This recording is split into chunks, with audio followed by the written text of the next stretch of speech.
Who's heard of the NAIA before?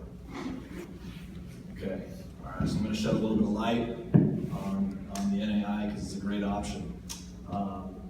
So the NAIA is essentially, it's just another branch of college athletics. It is not affiliated in any way with NCAA. However, we do compete against NCAA schools in a lot of cases. But just look at it as another entity of college athletics. So here's a few of the requirements to play NAIA sports. This is across the board. You have to meet 2 of 3 requirements coming out of high school. The first is you have to be in the top top 50% of your graduating class. Okay. The second is you have to have above a 2.0 GPA. And the third is your test scores, either an 18 or above on your ACT or an 860 on the SAT. That's reading and math. Okay. So you have to meet 2 of those 3 requirements. We have a clearinghouse or an eligibility center, much like the NC2A.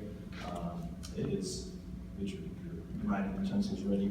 It's playnaia.org.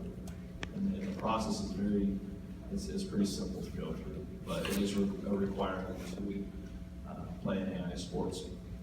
I'll be quick because I know that Kaniola, he prepared a couple slides. I did not.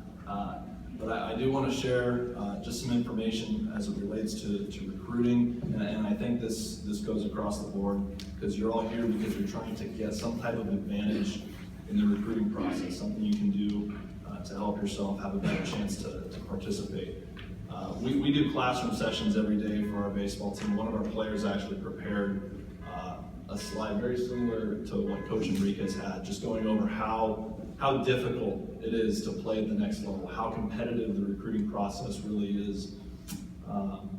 That being said, what can you do to give yourself a better chance? And here's for me, other than the talent aspect, because we're all recruiting talent, something that you can do on the front end. You know, I really look for intrinsically motivated people, and I think I share that opinion with a lot of coaches. So being a college athlete, it's challenging. So for example, at our place, our guys are stretching at 5:30 in the morning for their 6 a.m. weights. Those go until 7:30. They get breakfast at 7:30. Most of them have class at 8:10, which will go until noon, where they're going to grab lunch. And then after that, they're going to go to what we call pre-practice. They have pre-practice for an hour to get individual work in. Then they have regular practice, typically 3.5 to 4 hours. And then we have post-practice work. Very busy. And on top of that, every freshman on our team is required to do 5 hours of study hall a week. And it can decrease with improvement in school. But needless to say, it's a very rigorous schedule. So we have to be sure we're recruiting the right person. As it was mentioned earlier, we get inundated constantly by people that aren't interested in Menlo College, and we're smaller, as you guys know. So that being said, what you can do on the front end is obviously reach out to the coach, do it yourself as the athlete. I'm not against recruiting services by any means, but I do like that personal connection with an athlete, and I would encourage you to be simple in that approach. Coach, whatever, I'm interested in your school, and here's a video. It's 2015. I think video is huge, and I'm speaking from a baseball standpoint. But when I get an email that's got a link I've got to click to go to the guy's page and get a login and find his video, and I don't really have enough time to do that.